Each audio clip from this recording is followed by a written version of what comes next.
चीनी बाजार में एक बार फिर से तेजी का माहौल बनता दिख रहा है। ग्लोबल सप्लाई को लेकर बढ़ती चिंताओं के बीच चीनी की कीमतों में महीने दर महीने करीब 11% की तेजी आ गई है और कीमतें रिकॉर्ड ऊंचाई के करीब पहुंच गई हैं। और इस तेजी के पीछे सबसे बड़ा कारण है प्रमुख उत्पादक देशों में मौसम का खतरा और ग्लोबल प्रोडक्शन में कमी की उम्मीद।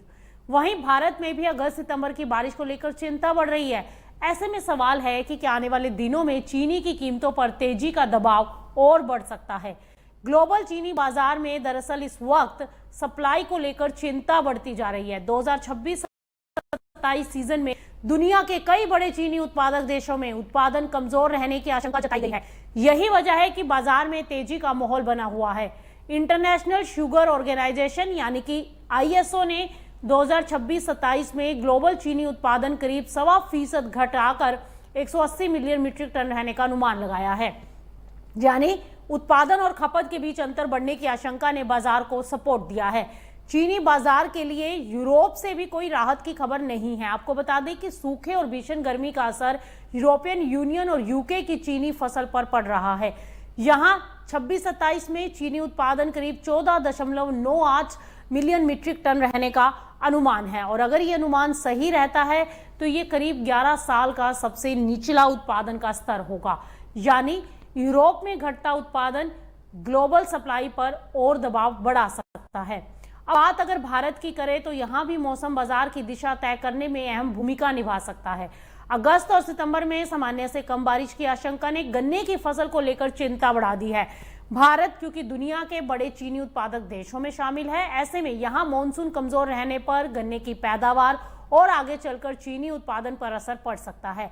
हालांकि तस्वीर पूरी तरह से नेगेटिव नहीं है। आपको बता दें कि USDA ने भारत में 26-27 के लिए चीनी उत्पादन करीब 12% बढ़ाकर 33.6 मिलियन मीट्रिक टन रहने का अनुमान लगाया है।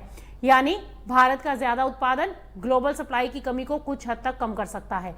दूसरी तरफ दुनिया के दूसरे बड़े उत्पादक देशों से उत्पादन घटने की खबरें बाजार की चिंता को बढ़ा रही हैं। USDA का कहना है कि ब्राजील का चीनी उत्पादन करीब 3% लुढ़क सकता है और 42.5 मिलियन मीट्रिक टन रह सकता है और थाईलैंड का 15.5% से ज्यादा लुढ़क कर 9.5 मिलियन मीट्रिक टन रहने का अनुमान है। अगर ब्राजील और थाईलैंड जैसे प्रमुख उत्पादों का उत्पादन घटता है तो ग्लोबल बाजार में उपलब्ध चीनी की मात्रा पर इसका सीधा असर पड़ेगा। और सबसे बड़ी चिंता ग्लोबल डेफिसिट के अलग अलग अनुमानों को लेकर आ रही है। स्टोनेक्स ने 26-27 के लिए चीनी की ग्लोबल कमी का अनुमान बढ़ाकर 1.7 मिलियन मीट्रिक टन कर दिया। वहीं ग्रीन पूल ने ग्लोबल डेफिसिट का अनुमान बढ़ाकर और भी ज्यादा -3.3 मिलियन मीट्रिक टन लगाया है। यानी अलग अलग एजेंसियों के अनुमान भले अलग अलग हों, लेकिन संकेत एक ही दिशा में है कि ग्लोबल चीनी सप्लाई पर दबाव बढ़ सकता है। तो चीनी बाजार में फिलहाल तेजी के कई फैक्टर एक साथ काम कर रहे हैं। यूरोप में कमजोर उत्पादन, ब्राजील और थाईलैंड में उत्पादन घटने की आशंका और एल नीनो से जुड़ा मौसम जोखिम बाजार को फिलहाल सपोर्ट दे रहा है। हालांकि भारत में ज्यादा उत्पादन की उम्मीद ग्लोबल सप्लाई के लिए राहत बन सकती है। अब चीनी बाजार की अगली चाल काफी हद तक मॉनसून और गन्ने की फसल पर निर्भर करेगी।